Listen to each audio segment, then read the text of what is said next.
The Caucasus Mountains have been a borderland for centuries. These peaks are both a defensive wall and a vantage point for Russians to look beyond their frontier. So Sochi is a fitting location for the Valdai Discussion Club, the Russian-hosted forum for leaders and international foreign policy thinkers to talk about world problems. What Valdai always offers these days is this man's opinion of who's causing those problems. Imaginary, mythical threats are being constantly presented, like the notorious Russian military threat.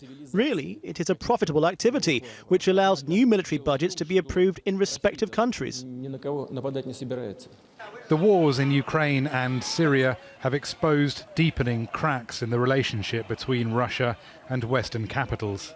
Valdai has often been criticised in the West as nothing more than a Kremlin gathering, and those who attend have been called Putin apologists. Men like John Mearsheimer.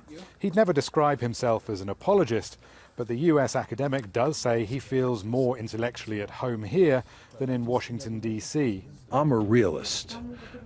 Realpolitik 101 informs my thinking about the world.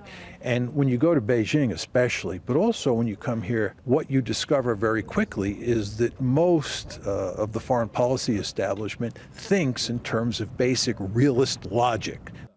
As well as those who think the US has ignored and antagonized Russia, others here say the West needs to get tougher. I think we have caused terrible problems by somehow convincing ourselves we have a very weak hand. My view is that time is not on Russia's side in this conflict. Moscow is under pressure to accomplish as much as it can in the short term, because over time the economic factors affect the actual capability of the state, the ability of the state to continue to do what it is doing. What no one denies at Valdai, not Putin, not the Russians, nor the Westerners, is that the relationship is worse than it's been for decades, and we might not have reached the bottom yet. Rory Challands, Al Jazeera, Sochi.